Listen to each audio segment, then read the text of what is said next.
un épisode de WoW qui avait eu lieu à Green Bay dans l'état de Wisconsin, on se remet à peine de notre petit séjour en enfer. Salut à tous, c'est Jimbo et aujourd'hui on se retrouve pour les résultats du WoW du 6 juin 2022, le WoW du lendemain de Hell in a Cell.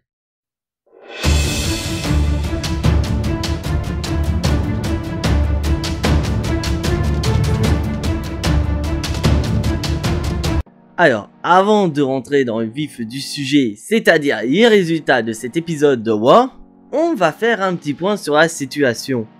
Car en effet, mes chers amis catch addicts, cet épisode de WoW a lieu juste après Hell in a Cell, donc on va avoir quelques segments qui vont avoir un rapport avec ce pay-per-view. Donc notamment, nous avons la présence de Cody Rhodes qui va nous parler de ce qui s'est passé à Hell in a Cell et de surtout sa blessure.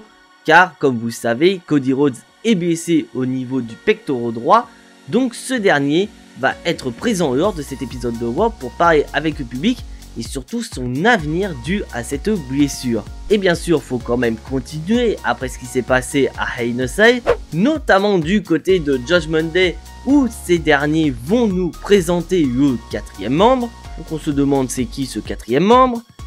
Donc en parlant des membres actuels de Judgment Day, nous avons Rhea Ripley qui combattra lors de cet épisode de WoW dans un Fatal 4-Way face à Alex Abyss, face à Doudrop et face à Liv Morgan pour obtenir une opportunité face à la championne de WoW, Bianca Belair, lors du prochain pay-per-view de la WWE qui sera Money in the Bank.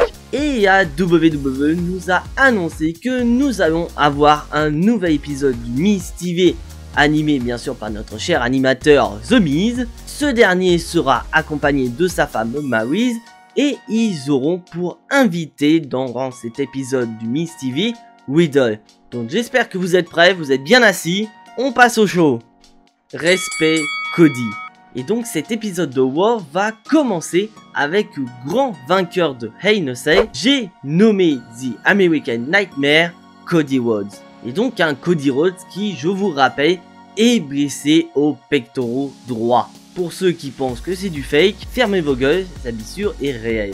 Et donc Cody Rhodes va prendre le micro et il va rappeler à l'univers de la WWE que ce dernier a une fille et qui aimerait bien montrer ce match qu'il a fait contre l'un des meilleurs catcheurs de l'histoire, Seth Rollins à Hell in a Cell.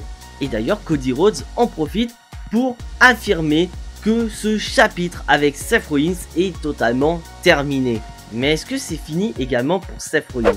Et d'ailleurs, Cody Rhodes va en profiter pour nous montrer les nombreux tweets qu'il y a eu de la part de différentes superstars actuelles de la WWE ou encore des légendes qui le félicitent d'avoir catché non seulement avec un bras en moins, mais surtout dans un Hell in a Cell face à Seth Rollins. Donc ça prouve d'un côté, mes chers amis catch addicts, que la blessure de Cody Rhodes n'est pas fake comme on peut croire sur les réseaux sociaux. La blessure de Cody Rhodes est réelle. Donc pour ceux qui pensent que c'est du fake, fermez votre gueule.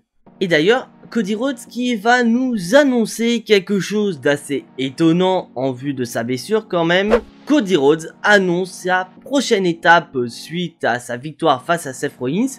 Donc Cody Rhodes annonce que la prochaine étape qu'il a dans son collimateur, c'est Money in the Bank et notamment le match pour la mallette, car il sait que détenir la mallette, c'est d'avoir une opportunité au titre mondial et surtout potentiellement devenir champion du monde.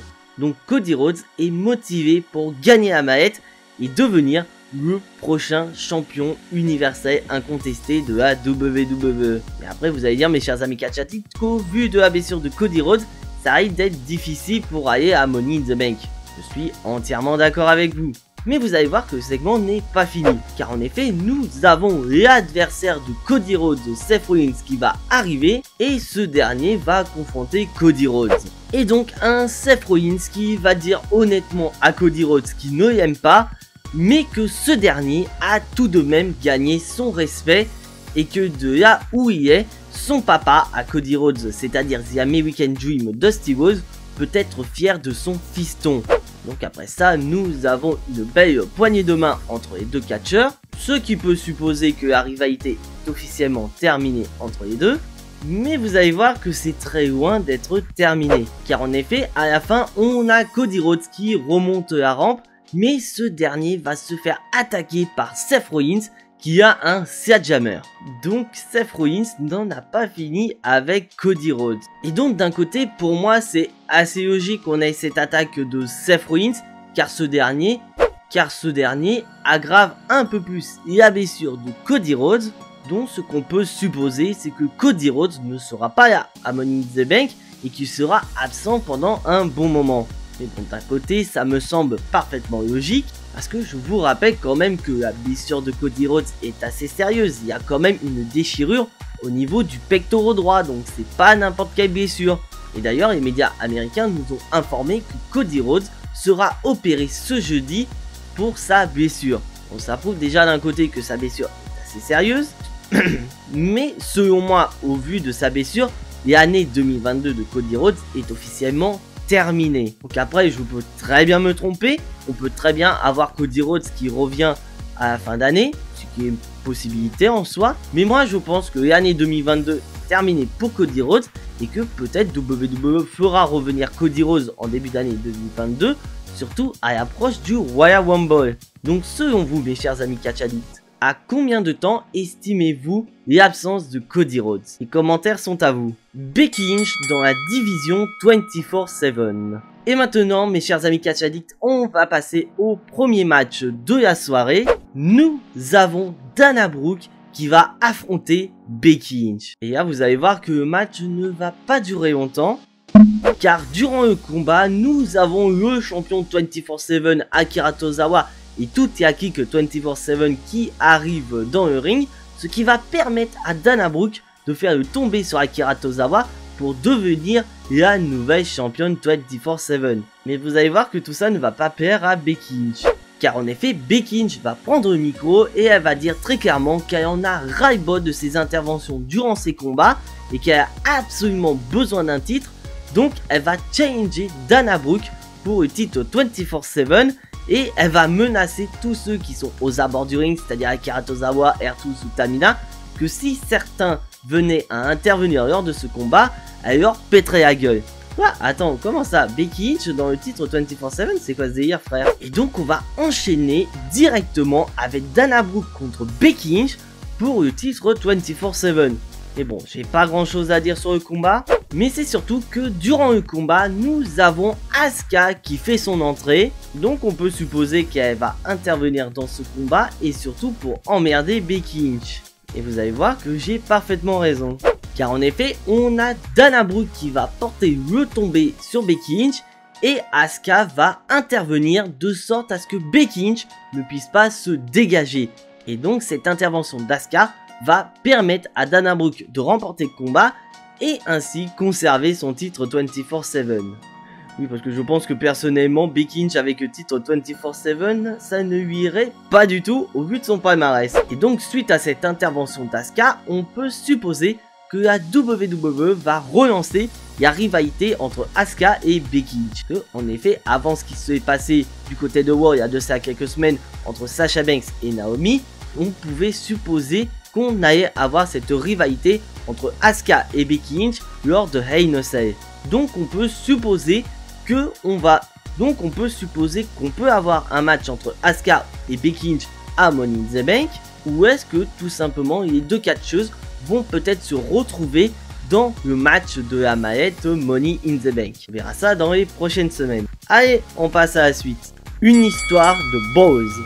Oh putain, je me demande comment je fais pour trouver ces titres. Mais bon, on va passer au prochain segment. Et ce segment sera ni plus ni moins que le Miz TV animé par le Miz et sa femme Maryse.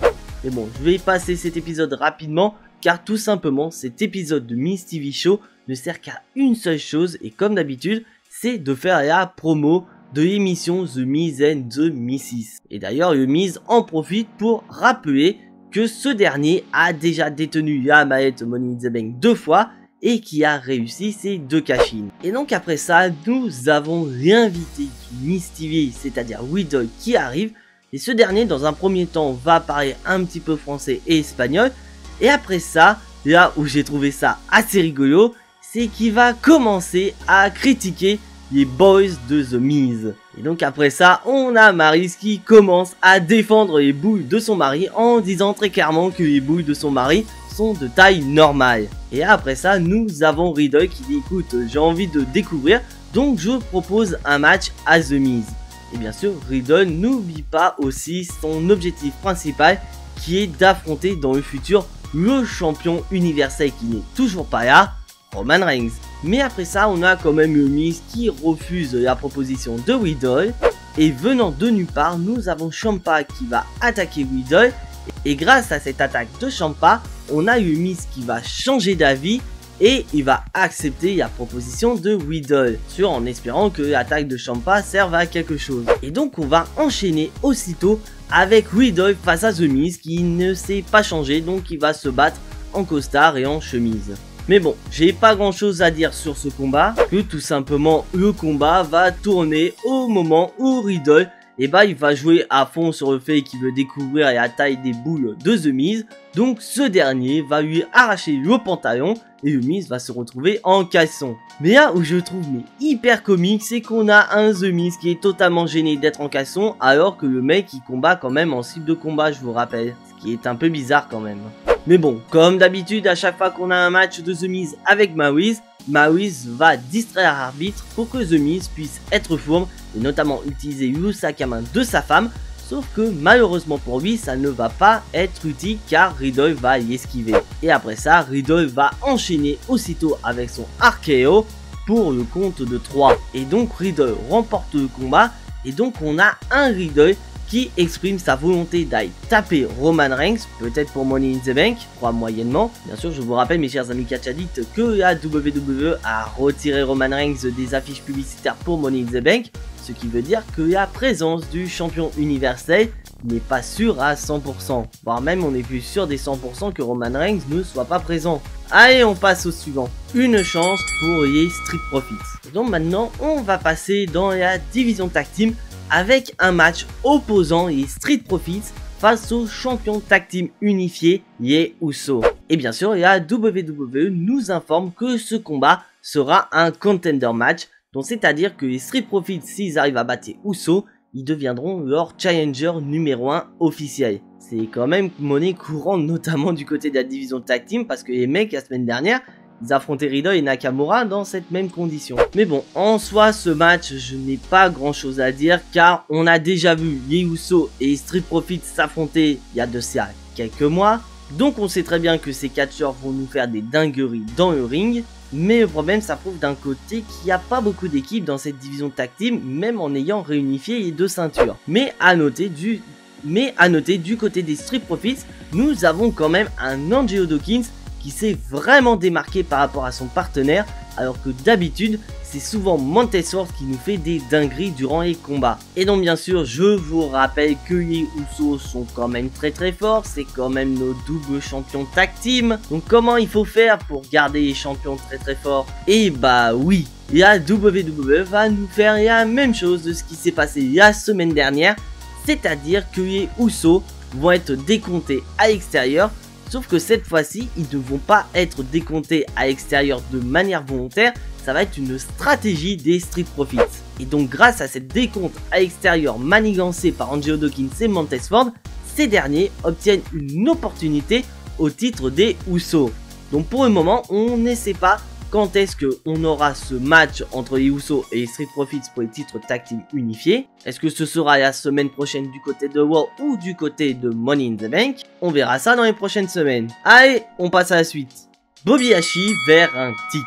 Et donc maintenant, on passe dans le ring avec un nouveau segment avec l'un des gagnants de Hell in a Cell, j'ai nommé le tout-puissant Bobby Lashley. Un Bobby Lashley qui va nous faire une belle promo. Car en effet, Bobby Lashley va annoncer la couleur en disant très clairement que sa rivalité avec Omos et Bobby Lashley et derrière lui, ils sont dans son rétroviseur. Donc on peut supposer que par rapport à ce qui s'est passé à Hell in a Cell, Bobby Lashley exprimerait sa volonté d'aller taper Roman Reigns dans le futur. Et bah non, car en effet, nous avons le champion des États-Unis, TOE, qui arrive et qui confronte Bobby Lashley.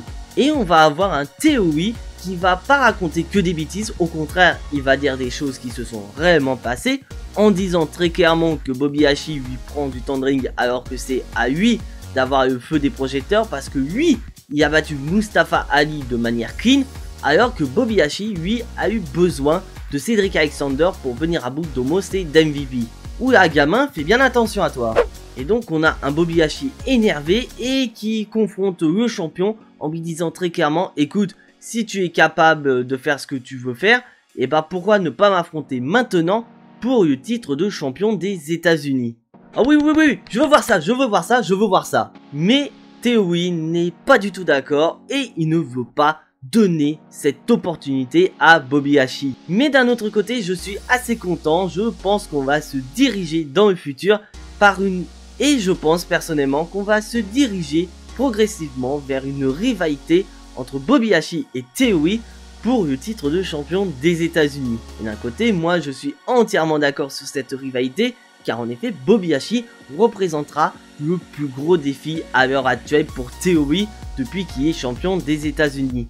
Et d'ailleurs, un champion des États-Unis qui n'arrête pas de se vanter, effectivement, qui est le plus jeune champion des États-Unis de l'histoire, et surtout le protégé de Vince McMahon, ce qui le rend à des crans plus élevés d'un Bobby Lashley qui a battu Brock Lesnar cette année, ou encore Drew McIntyre ou Randy Orton. Franchement, je suis curieux de voir la suite de cette rivalité, putain. Allez, prochain match. Veer Mahaan contre Dominic Mysterio. Et donc maintenant, on repasse dans le ring avec un nouveau match. Nous avons un match en revanche opposant Dominic Mysterio à Veer Mahaan. Oui, à WWE nous ont remontré ce qui s'est passé il y a de cela 2 mois, notamment avec les débuts de Veer Mahaan du côté de Raw, où ce dernier a littéralement roulé sur Dominic Mysterio. Donc WWE nous fait un nouveau match. Et donc le match est tout comme le match précédent, c'est-à-dire que Veer Mahaan roule littéralement sur Dominic Mysterio, mais nous avons quand même un Dominic Mysterio qui ne baisse pas les bras et qui ira même jusqu'à faire son frog splash pour tenter de remporter le combat et infliger la première défaite à Veer Mahaan. Sauf que Veer Mahaan se dégage, mais je vais être quand même assez étonné. Car en effet, durant le combat, on a eu Veer Mahaan qui a balancé Dominic Mysterio sur son père. Et à la fin du match, on a eu Rey Mysterio qui est intervenu, sifflant ainsi une disqualification. Ce qui est quand même assez étonnant, sachant que Dominic Mysterio et son père sont quand même face dans cette histoire. Donc après, je ne sais pas où est-ce que la WWE va aller. Est-ce qu'on aura ce fameux match handicap entre Veer Mahaan et Mysterio à Raw ou à Money in the Bank? Bah on sait pas en fait. Allez, suivant, le nouveau membre de Judgment Day. Et donc maintenant, on repasse dans le ring avec une nouvelle promo. Et cette fois-ci, on accueille Edge, Damien Priest et Rhea Ripley, The Judgment Day, qui vont nous rappeler qu'à Hell in a Cell, ils ont battu Finn Balor, AJ Styles et Liv Morgan, et ces derniers vont annoncer la couleur, c'est-à-dire le 4e membre de leur clan. Et à la surprise générale, sans que ce soit une surprise générale, c'est Finn Balor qui va répondre à la proposition d'Edge et qui va devenir le 4e membre de Judgment Day. Donc en soi, ce n'est pas surprenant. Mais vous allez voir que la suite, franchement, je suis resté sur le cul. Et donc on a un Damien Priest qui va prendre le micro et qui va dire très clairement que grâce à Edge, ils ont pu détruire les limites qui les retiennent, mais que maintenant, pour être totalement prêts, ils ont une seule limite à détruire, et cette limite c'est Edge en personne. Et là j'ai envie de dire, attends, quoi? Et là on a un Damien Priest qui va se déchaîner et péter la gueule d'Edge.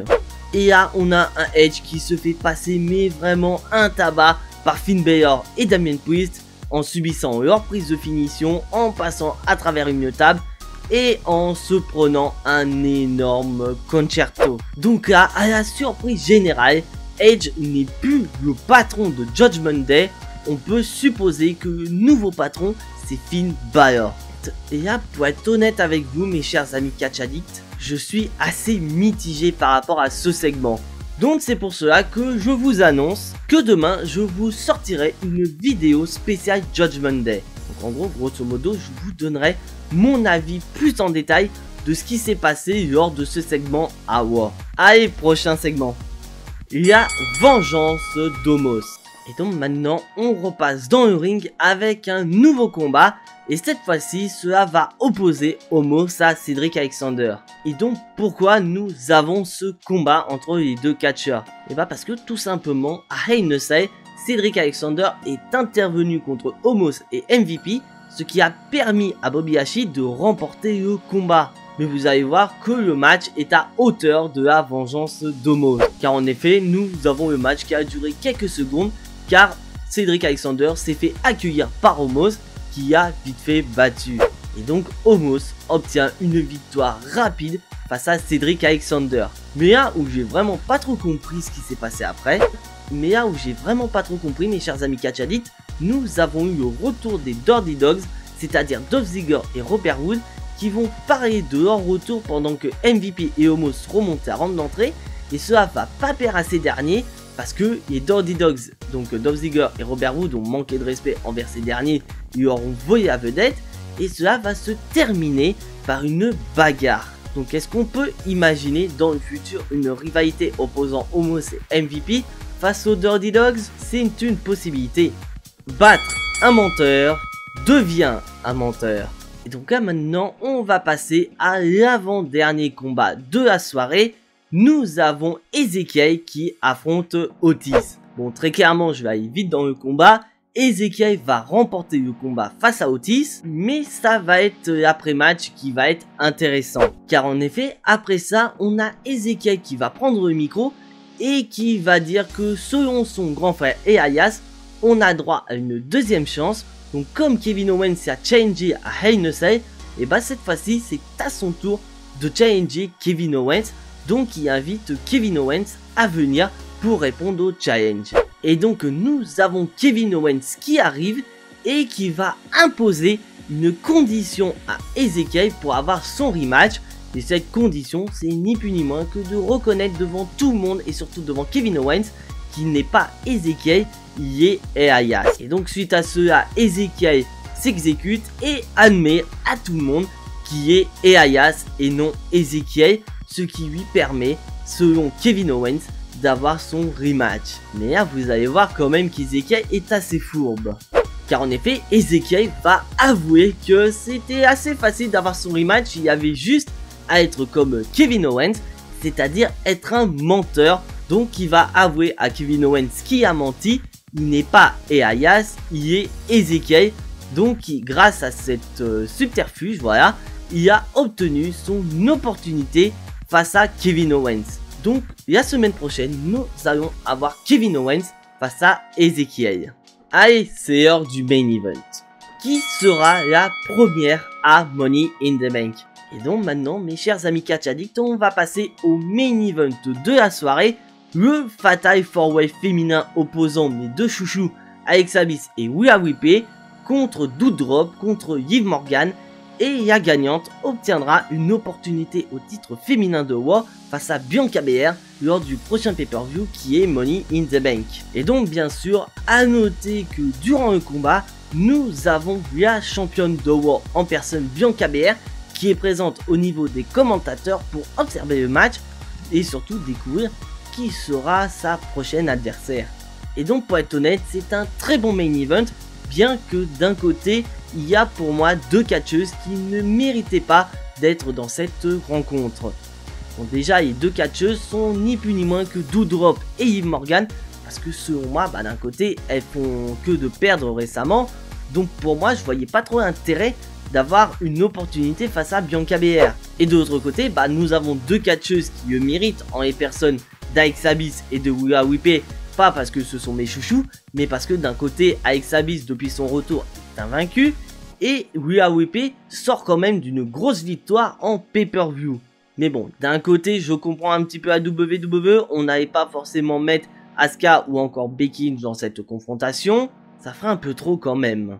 Mais bon, en soi, le match est un très bon main event entre ces quatre catcheuses, mais on sent quand même que nous avons deux catcheuses qui font la différence, et ces deux catcheuses sont ni plus ni moins que Rhea Ripley et Liv Morgan.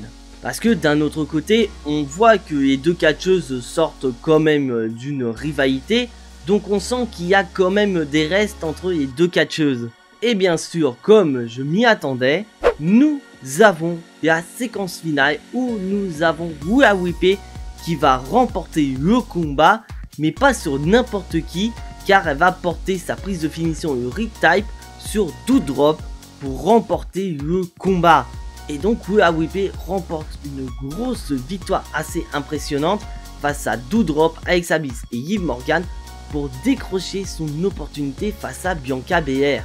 Et donc d'un côté, je trouve que c'est une victoire bien méritée pour Rhea Ripley et surtout une victoire bien construite. Car en effet, comme on a pu voir à Hell in a Cell, Bianca Belair est quand même un monstre de puissance. Donc pour pouvoir rivaliser avec elle, il faut quand même quelqu'un d'aussi puissante qu'elle. Et vu ce qui s'est passé à War avec la séquence où Rhea Ripley a porté quand même le Riptide sur Doudrop, qui est quand même un beau bébé, ça faut pas le cacher, et bah elle montre qu'elle est capable de faire des choses comme Bianca Belair. Donc ça pourrait supposer que Rhea Ripley pourrait être à l'heure actuelle la plus grosse menace pour Bianca Belair. Et d'un autre côté, je suis hyper fan de cette confrontation car on sait très bien que Rhea Ripley et Bianca Belair ensemble dans un ring, elles sont capables de nous faire des dingueries. Et donc le show va se terminer avec un nouveau Judgment Day avec Finn Balor à sa tête qui vont célébrer la victoire de Rhea Ripley. Bilan. Alors bilan de cet épisode de War, il y a à boire et à manger finalement. Donc après ça veut pas dire que c'est un mauvais War, mais ça veut pas dire autant que c'est un excellent War. Donc pour être honnête, c'est plutôt un show moyen donc pour moi c'est un épisode assez moyen de War. Bon après d'un côté il y a WWE ont vraiment fait ce qu'il fallait faire durant cet épisode de War, c'est-à-dire nous semer les petites graines de différentes rivalités qu'on pourrait avoir à Money in the Bank. Car on peut avoir Asuka contre Becky Lynch, on peut avoir Bobby Lashley contre Theory pour le titre de champion des États-Unis, on peut avoir les Dirty Dogs donc Dolph Ziggler et Robert Wood contre Omos et MVP, on peut avoir les Omos contre les Street Profits, donc on peut avoir plusieurs possibilités et la WWE n'a rien rendu officiel pour le moment. Le seul match officiel pour le moment, c'est Rhea Ripley contre Bianca Belair pour le titre féminin de War. Et d'ailleurs, la WWE n'a rien souligné par rapport au match de la mallette. C'est-à-dire que pour le moment, on n'a aucun match de qualification. Et d'un côté, je trouve ça assez sympa que la WWE commence à nous semer des petites graines pour Money in the Bank plutôt que nous annoncer des matchs dès le premier jour post Hell in a Cell. Ce serait un petit peu con, soit dit en passant. Sachant que la WWE a quand même pas mal de temps pour construire sa carte de Money in the Bank. Donc très clairement, un épisode de War plutôt correct dans l'ensemble. Donc si je devais noter cet épisode de War, je mettrais un 6 sur 10 assez correct. Et vous, mes chers amis Catch Addicts, quelle note auriez-vous donné pour cet épisode de War? Les commentaires sont à vous. Et voilà, c'est tout pour cet épisode de War. Si bien sûr mes chers amis Catch Addicts, vous n'êtes pas abonné à cette chaîne YouTube, je vous invite grandement à le faire. Ça fait énormément plaisir à la chaîne et c'est totalement gratuit. Et surtout, je vous invite à activer la petite cloche pour être notifié des prochaines vidéos. Et surtout, je vous invite également à lâcher un maximum de pouces bleus qui font énormément plaisir à la chaîne. Et donc on se retrouve prochainement pour une toute nouvelle vidéo. Mais en attendant, soyez tous très fiers d'être des Catch Addicts. C'était Jimbo et à la prochaine.